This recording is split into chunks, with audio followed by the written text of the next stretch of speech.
Bismillahirrahmanirrahim. Assalamualaikum warahmatullahi wabarakatuh. Bismillah, alhamdulillah, wassalatu wassalamu ala rasulillah Muhammad ibn Abdullah wa ala alihi wa sahbihi wa man wala. Subhanaka la ilma lana illa ma'allamtana innaka antal alimul hakim.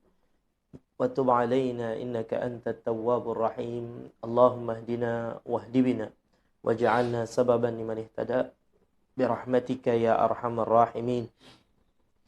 Rabbi shrah li sadri wa yassir li amri wahlul 'uqdatan min lisani yafqahu qawli wala haula wala quwata illa billahil aliyyil azim. Amma ba'd.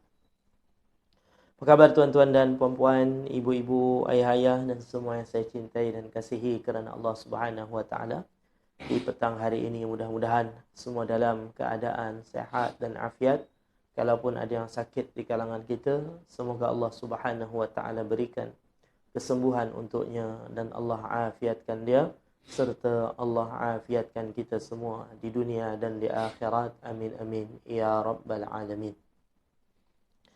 Alhamdulillah, syukur pada Allah Subhanahu wa taala di petang hari ini dapat kembali kita berjumpa dalam program kita, iaitulah program tazkirah dan tahlil arwah di petang Jumaat yang penuh dengan berkat.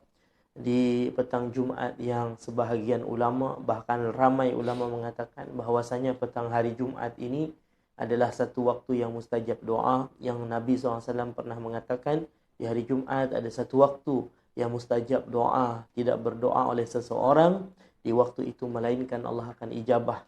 Ulama cari dan ulama teliti bilakah waktu tersebut, maka kebanyakan ulama berpendapat waktunya ialah berada selepas asar di petang hari Jumaat sebelum maghrib, macam waktu yang sekarang ni kita berada, tuan-puan. Oleh sebab tu kita nak isi petang Jumaat kita yang penuh berkat ini dengan pengisian ilmu. InsyaAllah kita akan baca manaqib Tuan Guru Syekh Ahmad Fahmi Zamzam, dan juga kita akan buat bacaan Al-Quran. Kita akan baca surah Yasin, dan kita juga akan sama-sama berdoa, bukan untuk kita yang masih hidup sahaja, tetapi kita juga doakan untuk ahli keluarga kita yang telah meninggal dunia.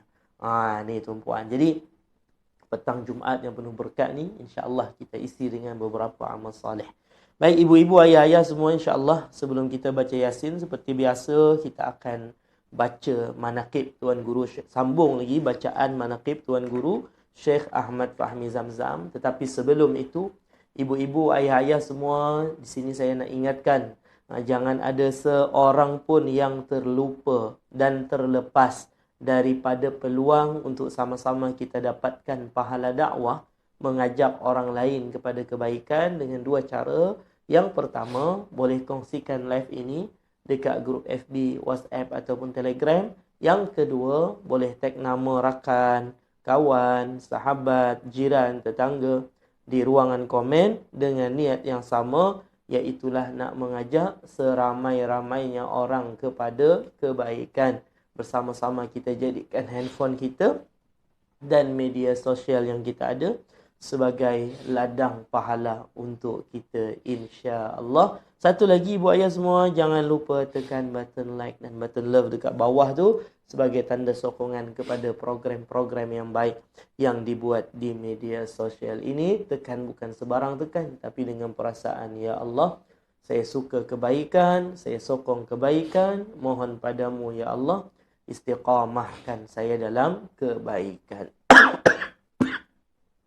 Baik ibu-ibu, ayah-ayah dan semua yang saya cintai dan kasihi kerana Allah Subhanahu wa taala.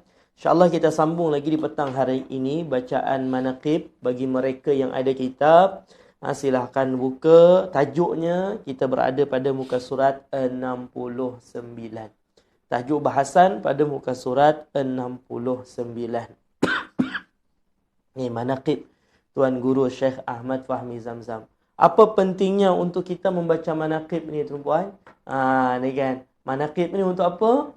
Kita nak baca kisah orang soleh untuk kita jadikan sebagai motivasi dalam hidup kita.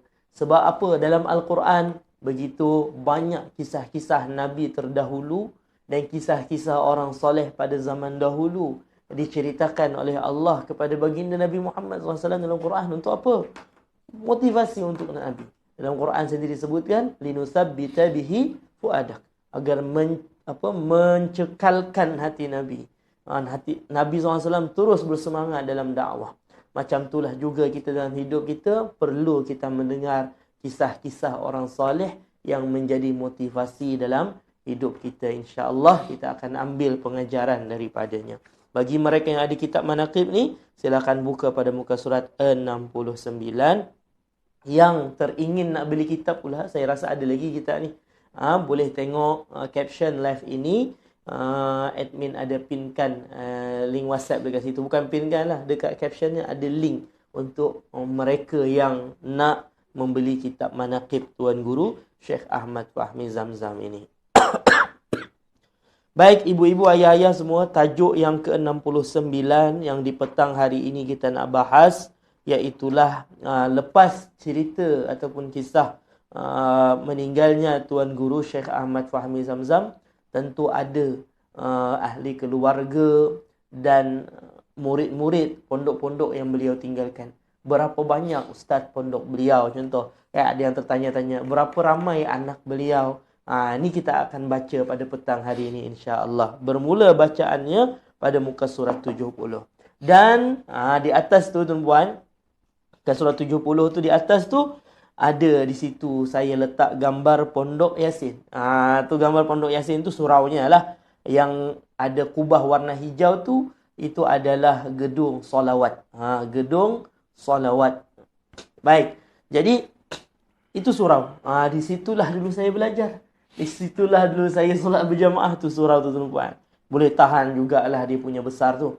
Kan?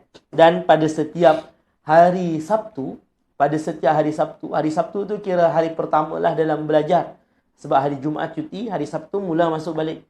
Macam kita kat sini hari Isnin lah. Kami dekat sana hari Sabtu dah mula masuk kelas balik. Setiap hari Sabtu kita akan buat pembarisan macam tu lah. Berbaris. Kat depan sekolah ada ni lah. Ada tazkirah, ada taklimat semua tu lah. Itu contohnya tu dekat depan tu. Tapi yang ni baru ni tuan-puan. Itu bukan. Itu gambar ustaz dulu. Mana satu ustaz ni? Jangan cari kat situ. Tak ada. Yang ni terbaru ni.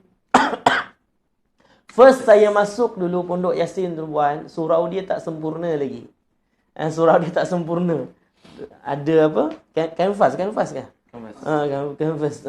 Di sana sebut terpal. Terpal saja dekat tepi tu. Dia memang tak ada pintu surau tu. Tengok. Dia tak ada pintu. Dia tak ada pintu, tak ada tingkap. Semua terbuka tuan-puan. Tapi nyamuk tak adalah. Adalah nyamuk tu sikit. Tak adalah nyamuk banyak sangat. 24 jam surau tu terbuka. Bagi siapa-siapa yang nak baca Quran ke, nak solat sunat ke, ni kan nak solat tahajud ke, bila-bila masa boleh datang ke surau tu. Dia tak ada aircon lah tuan-puan. Ada kipas adalah. Sebab surau terbuka macam tu kan. Jadi udara tu dia masuk memang fresh lah udara daripada luar. Baik ibu-ibu ayah-ayah semua. Itu sedikit gambar pondok Yasin, tempat saya belajar dulu. Baik. Jadi kita kembali kepada bahasan asal daripada kitab ini, iaitu tentang keluarga dan pondok yang beliau tinggalkan. Selepas meninggal, keluarga yang beliau tinggalkan dan pondok yang beliau tinggalkan tu berapa banyak. Silakan. Kita seperti biasa, kitab akan dibacakan oleh Fadil Ustaz Aslam. Silakan. Bismillahirrahmanirrahim. Keluarga dan pondok yang beliau tinggalkan. Beliau telah memenuhi ajalnya pada usia 64 tahun 3 bulan 21 hari menurut hitungan bulan Hijriah dan 22 tahun 4 bulan 21 hari menurut hitungan bulan Masihi. Ni tuan-tuan. Tu, umur beliau ketika meninggal berapa? Kan? Kalau nak dikira daripada hijrah, maka 64 tahun 3 bulan. Kalau dikira daripada hitungan Masihi ni yang kita biasalah yang 2023 sekarang ni, maka kiraannya ialah 62 tahun 4 bulan 21 hari. Itu dia punya kiraan tuan-puan. Ustaz, kenapa beza Ustaz? Kan dia memang berbeza. Bulan Arab dia lagi pendek lah. Bulan Arab dia lagi pendek. Kalau bulan Masihi dia Panjang ada yang sampai 31 kan. Ni. Kalau bulan Arab, dia antara 29-30. 29-30. Macam tu. Jadi perbezaan itulah yang membuatkan bulan Arab ni lagi awal. Contoh, dalam surah Al-Kahfi yang kita baca pagi tadi dan malam tadi, ada akan disebutkan tentang Ashabul Kahfi. Kan, Ashabul Kahfi berapa lama duduk dalam gua tu, berapa lama? Salasa mi'atin. Kan, dah berapa duduk? 300 tahun. Kemudian ada lagi sambungan ayatnya apa? Wazdadu tis'ah. Dan tambah lagi 9. Artinya 309 tahun. Apa berbeza ni? 300 tahun tambah lagi 9. Artinya apa? Nak kira, kalau orang kira daripada Hijri, dia 309 tahun dia punya lama. Kalau orang kira daripada Masihi, 300 tahun sahaja. Artinya perbezaan setiap 100 tahun itu ada berapa tuan-puan?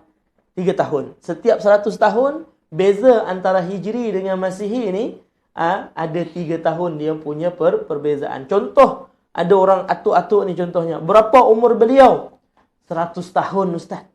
Okey, 100 tahun. Apa tu? Masihi ke Hijri? Masihi. 100 tahun Masihi. Artinya, kalau umur Hijri beliau, dikira daripada kalender Islam ni, umur beliau dah 103 tahun itu. Dia dah lebih 3 tahun tuan-puan daripada situ.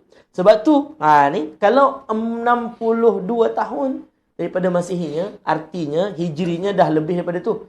Sama ada 63 ataupun 64.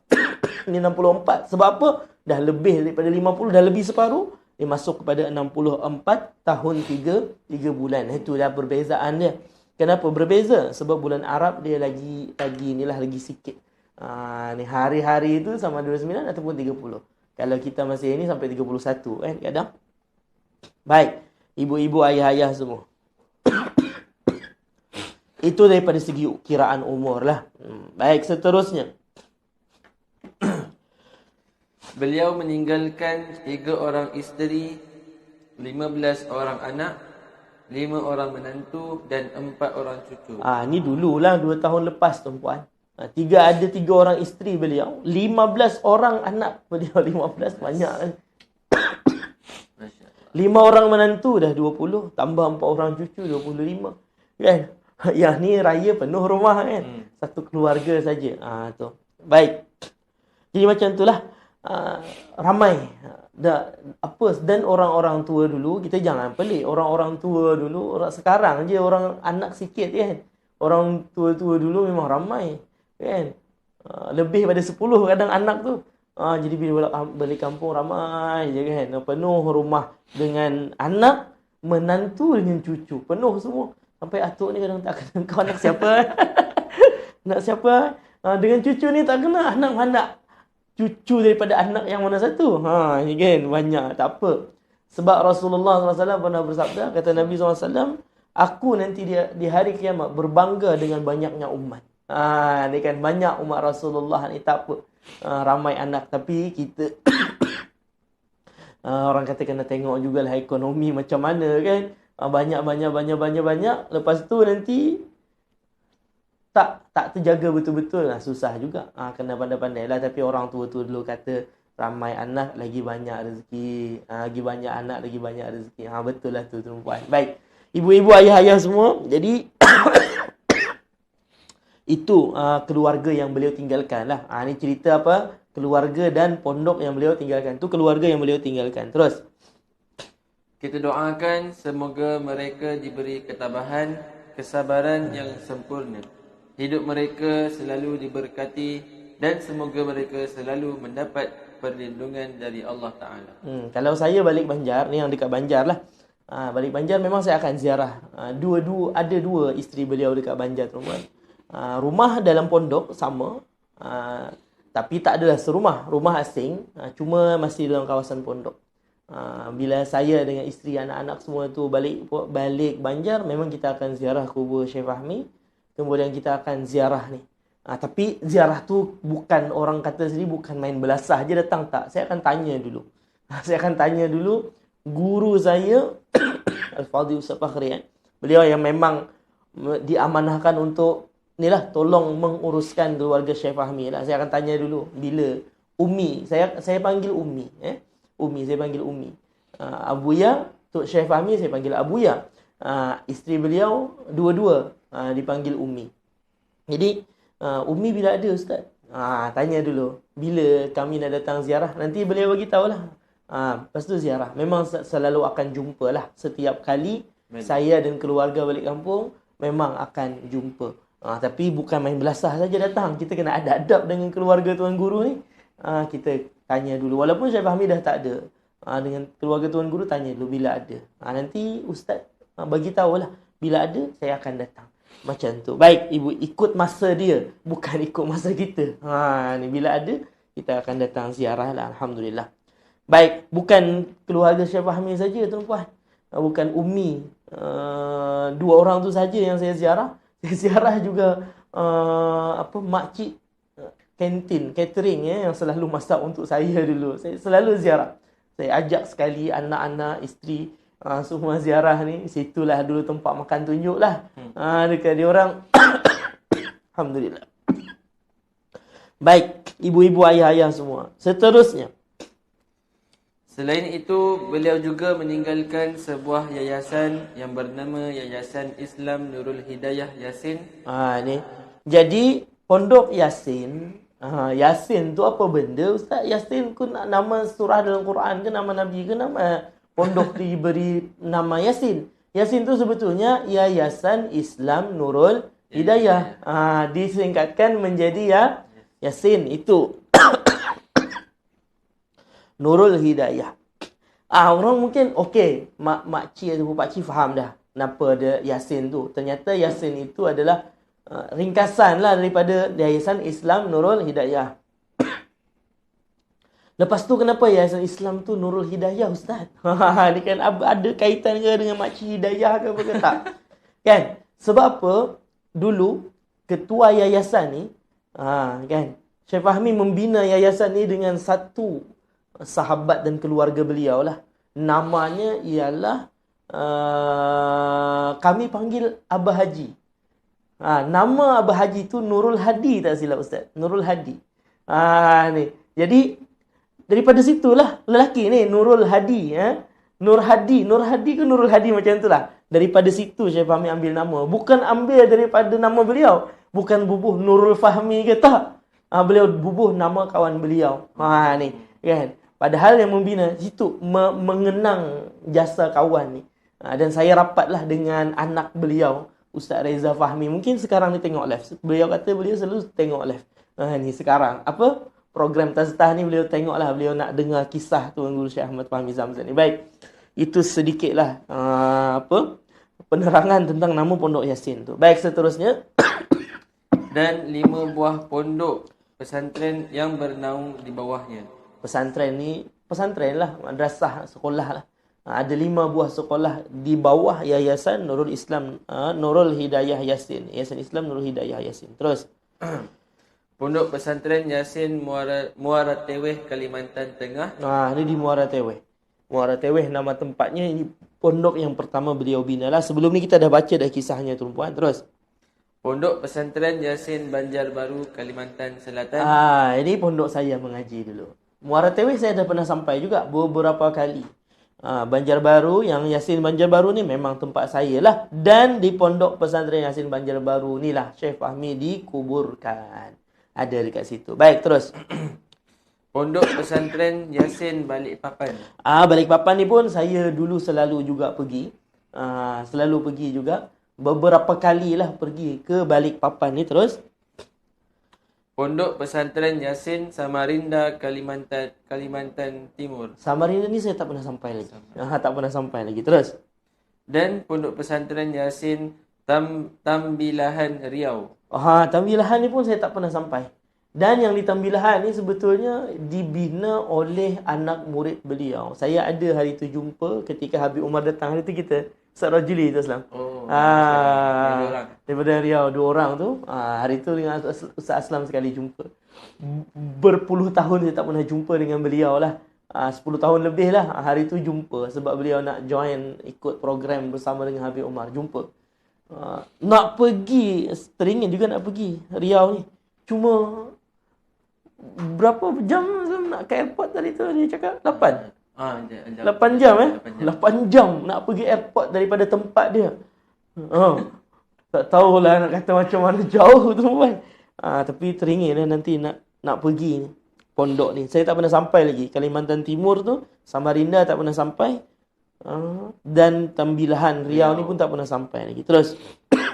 Dan juga meninggalkan ribuan murid serta para muhibbin di negeri-negeri Melayu. Ni. Ribuan murid beliau dan inilah para muhibbin, orang yang mencintai beliau. Muhibbin tu orang yang mencintai beliau. Walaupun tak mengaji dekat pondok, tapi ikut mungkin daurah-daurah dan kelas-kelas beliau lah. Kan? Jadi begitu ramai lah. Kalau pondok sahaja dah ada ramai, murid ribuan. Dan muhibbin pun ada begitu ramai muhibbin beliau. Itu amal jariah yang beliau tinggalkan, tuan-puan. Ini luar biasa. Amal jariah yang beliau tinggalkan, pondok ni. Kan, daripada pondok tu lah ada ilmu yang bermanfaat yang beliau tinggalkan. Ada sedekah jariah beliau dekat situ, Masya Allah. Dan di situ juga ada anak-anak murid. Walaupun bukan anak kandung, anak murid yang mana selalu mendoakan beliau. Macam hari ini, petang-petang ni kan. Syekh Fahmi dapat pahala ni, tuan-puan. Saya mengajar, buat program apa-apa kelas ilmu, beliau akan dapat pahala. Kenapa? Sebab ilmu ni saya belajar melalui beliau. Setiap kali saya mengajar, apa-apa kebaikan yang saya sampaikan, setiap kali tu juga beliau akan dapat pahala daripada jariah ilmu beliau. Masya Allah kan. 5 buah pondok yang ditinggalkan oleh beliau. Subhanallah. Dan semua itu adalah ladang pahala untuk beliau. Itu beliau. Kita tanya diri kita apa? Ni tuan-puan, apa amal jariah yang kita nak tinggal ni?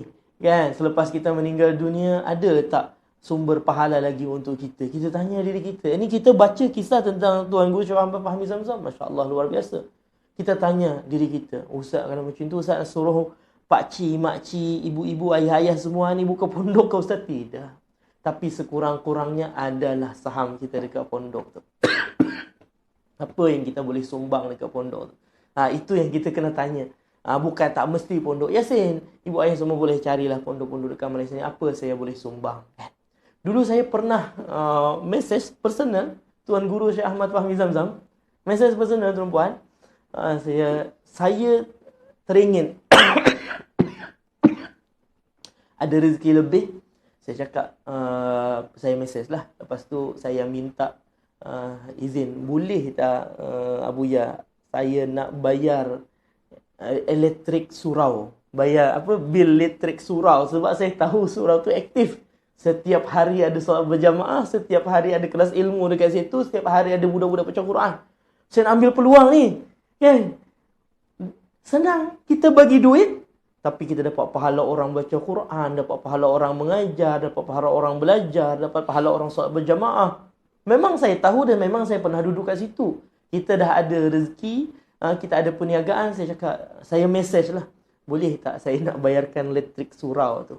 Kan? Apa jawapan Syekh Fahmi? Tuan-tuan, sebiji macam jawapan mak saya. Saya kalau bagi duit dekat mak, dekat ayah lah maksudnya. Saya kirim kat kampung, mak akan tanya. Apa mak tanya? Engkau untuk anak dengan isteri ada tak? Macam tu pertanyaan dia. Untuk anak dengan isteri ada tak? Kalau tak ada, bagi anak dengan isteri dulu. Tak payah bagi mak. Macam tu dia punya jawapan tu. Ada tak? Nak, tapi bahasa Banjar lah kan. Saya translate dekat bahasa Malaysia. Macam tu. Syekh Fahmi pun macam tu semua. Bila saya cakap saya nak, boleh tak saya nak bayar elektrik surau tu? Sebab saya tahu bila bayar ni, mungkin kita bayar dalam 1,000, tapi pahala tu Masya Allah banyak. Kan? Saya cakap boleh tak? Syekh Fahmi kata apa? Tak payah. Dia kata tak payah fikir kat sini. Kau tolong je madrasah yang kau berkhidmat sekarang ni. Itulah dulu pusat pengajian Sirajul Munir. Suruh engkau tolonglah. Padahal pada ketika itu Ustaz Aslam pun tahu, ustaz selalu bagi untuk bayar elektrik surau kan. Tu. Bagi dah tuan-puan. Tapi bila Syekh Fahmi kata tak payah, saya pun tak banyak cakap. Syekh Fahmi kata, tak apa, tolong pondok sana je. Macam tu lah. Macam saya kirim duit dekat mak. Mak kata apa? Tanya ada tak untuk engkau dengan anak kat sana? Macam tu. Tapi bila Syekh Fahmi kata macam tu, saya tak banyak cakap dah. Tak banyak cakap dah. Okey, tak apa. Okey, baik Abu Ya. Macam tu je. Tak adalah cakap, saya dah bagi dah kat sini. Tak ada. Tak berani cakap macam tu. Islam. Tak berani cakap macam tu. Bila Syekh Fahmi kata tak payah, lepas tu fikir kat sana je, tolong kat sana je. Saya pun okey, baik Abu Ya. Tak adalah saya dah bagi dah dekat sini. Kan macam tu. Saya tak tercakap benda tu tuan-puan. Bila tuan guru cakap macam tu lah. Tak ada apa masalah. Cuma itu kita kena ada fikir apa aku nak tolong, apa aku nak bantu. Ni macam wifi kita sekarang ni bersiaran live ni, ada seorang makcik daripada Kedah yang tolong bayar wifi bulan-bulan. Ada yang tolong bayar wifi bulan-bulan tuan-puan. Masya-Allah, setiap hari kita selalu bersiaran live, zikir ke, solawat ke. Setiap kali tu makcik tu dapat pahala. Pandai makcik tu fikir macam mana aku dapat pahala banyak. Macam tu. Kan? Masya Allah, luar biasa. Saya pun fikir juga, macam mana saya supaya dapat pahala banyak ni. Syekh Fahmi tak bagi. Mungkin lepas ni, bagilah sebab Syekh Fahmi dia tak ada dah. Cuma sekarang ni kita pula ada Meduha Studio, banyak pula nak dibayar. Nantilah dulu.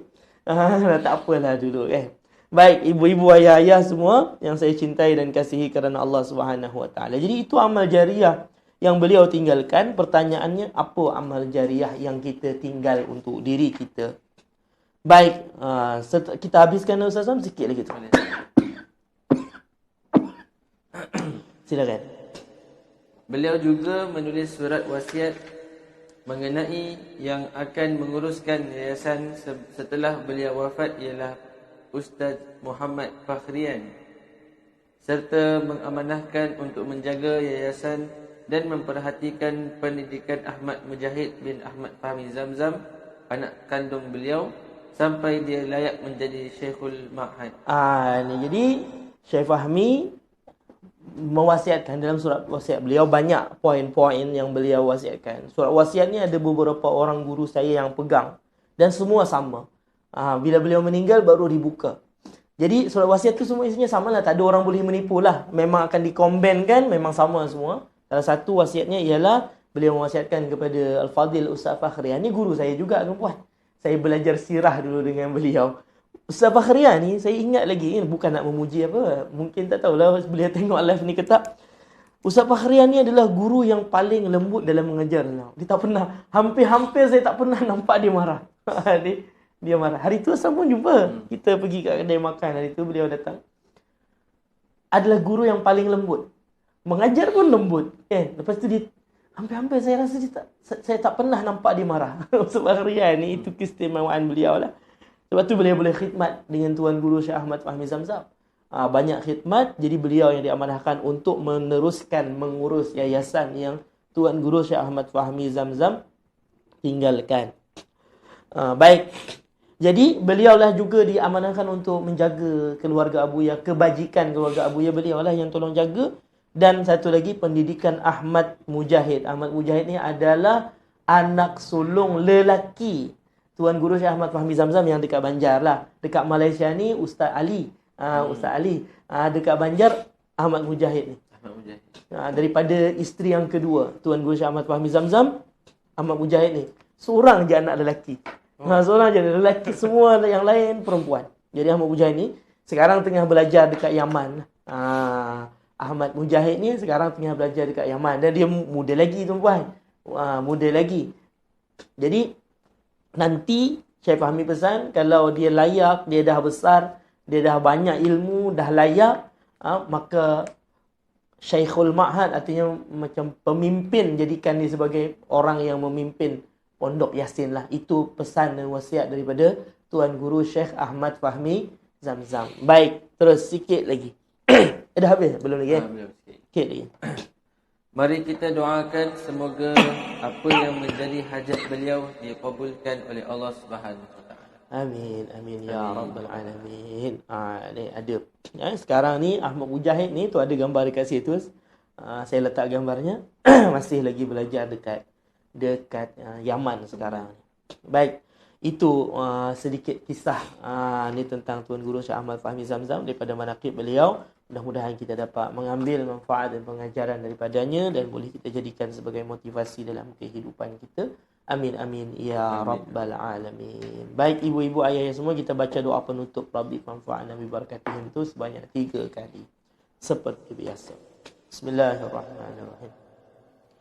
Rabbi fanfa'na bi barakatihim wa dinal husna bi hurmatihim wa أمنا في طريقتهم ومعافاة من الفتن رب فانفعنا ببركتهم واهدنا الحسنى بحرمتهم وأمتنا في طريقتهم ومعافاة من الفتن رب فانفعنا ببركتهم وأهدنا الحسنى بحرمتهم وأمتنا في طريقتهم ومعافاة من الفتن.